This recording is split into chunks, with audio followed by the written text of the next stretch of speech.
Bueno, hola a todos, ¿cómo les va? Un gusto volver a encontrarnos en este espacio de charlas. Esta que tiene por título ¿Los videojuegos vienen con prospecto? Es una pregunta, ¿no?, sobre las contraindicaciones, sobre los riesgos que pueden tener los videojuegos como la nueva modalidad de jugar de los chicos, de los adolescentes, de los jóvenes. Vamos a hablar de los beneficios, de las ventajas que tiene esta modalidad de juego y vamos a hablar también, y especialmente quizás poner la lupa sobre los riesgos. Por eso la idea del prospecto, la pregunta por el prospecto. En principio, lo que diría es que cambió la modalidad de jugar de los chicos porque en las últimas décadas cambió nuestra vida, porque son otros paradigmas los que rigen nuestra vida.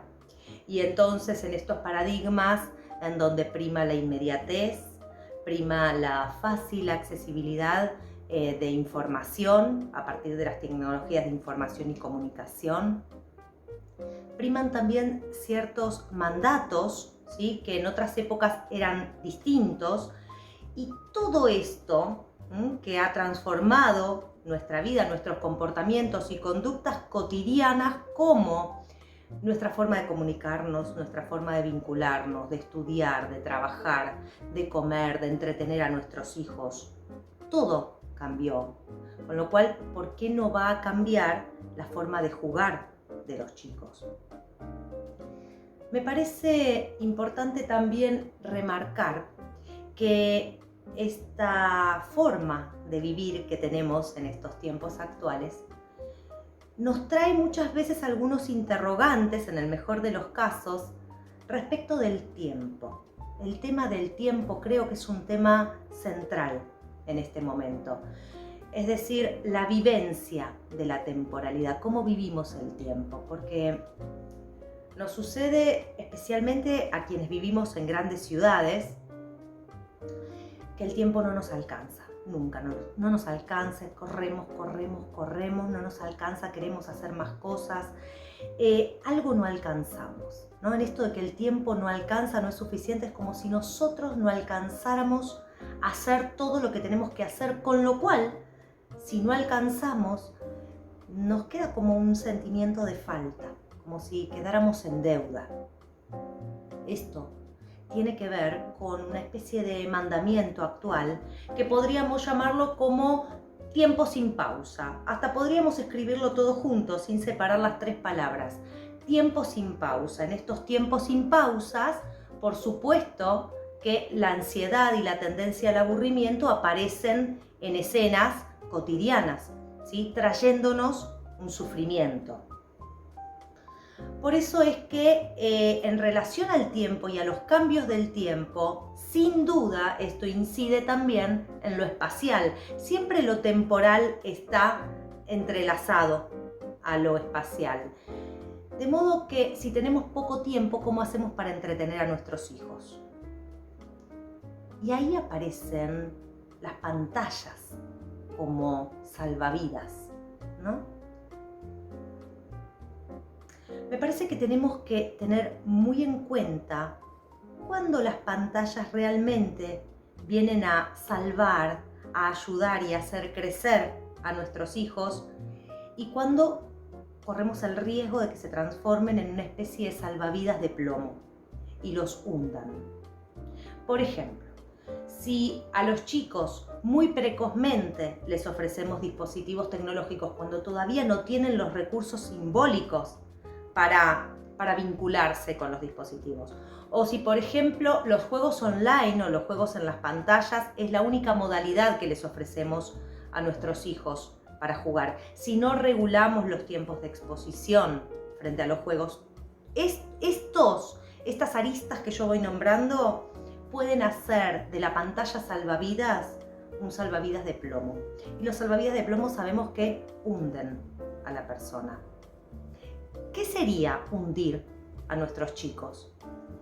Bueno, sería básicamente que ellos piensen, que armen una especie de certeza de que la inmediatez y la vertiginosidad que tienen los dispositivos tecnológicos y los juegos online es lo normal, es la norma.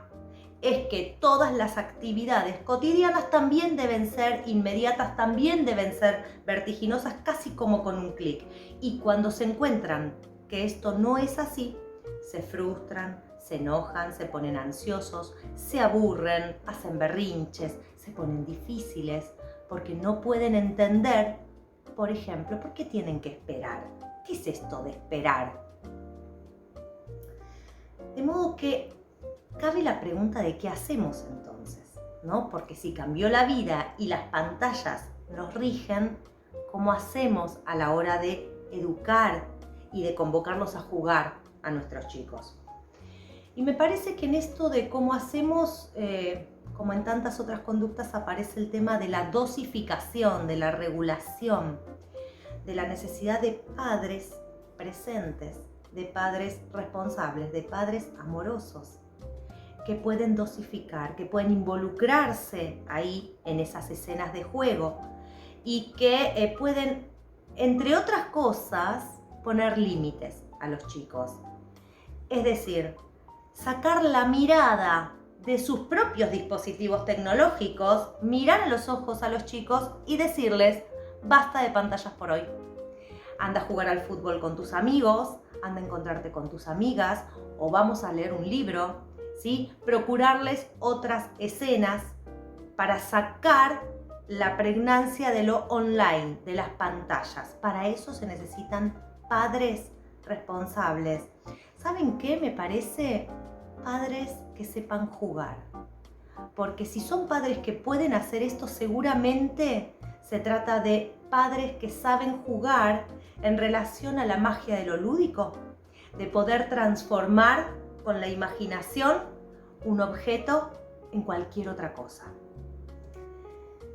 En relación a esto, quiero leerles un breve fragmento de un escritor argentino que se llama Oliverio Girondo, un maravilloso escritor, que entre otras cosas, cuando él escribía, jugaba mucho con su escritura. Y en un momento, Oliverio nos dice lo siguiente: la vida es un largo embrutecimiento. La costumbre nos teje diariamente una telaraña en las pupilas. Poco a poco nos aprisiona la sintaxis, el diccionario. Los mosquitos pueden volar tocando la corneta. Sin embargo, carecemos el coraje de llamarlos arcángeles. Y cuando deseamos viajar, nos dirigimos a una agencia de vapores en vez de metamorfosear una silla en un transatlántico. Yo estoy convencida de que en las familias en donde una silla pudo ser un caballo, pudo ser una casa, pudo ser un barco, en esas familias donde se jugó con los chicos, cuando esos chicos entran en la adolescencia y empiezan a estar encerrados en sus cuartos y empiezan a jugar con los videojuegos, ¿sí? Como ocurre hoy, es mucho más difícil que esos chicos queden adheridos, es decir, que armen un consumo problemático con los videojuegos. Yo quiero decirles algunas bondades, ¿no? Algunas ventajas que tienen los juegos online. Por ejemplo, los chicos pueden vivir aventuras, pueden poner en prácticas estrategias, elevan su autoestima, la confianza en sí mismos, porque aprenden a superar obstáculos. En el caso de los adolescentes o de los jóvenes, pueden encontrar pares y vincularse con pares, y esto es muy bueno en ese momento de la vida, porque lo que se busca justamente es encontrar pares para reforzar la identidad y el sentido de la independencia, ¿sí? ¿Y los riesgos? ¿Cuáles son los riesgos de los videojuegos? Parece que los riesgos tienen que ver con la toxicidad. Los riesgos tienen que ver con la posibilidad que existe de que el jugador, quien juega, quede adherido, intoxicado al juego, al igual que podemos pensarlo en la ludopatía, ¿sí?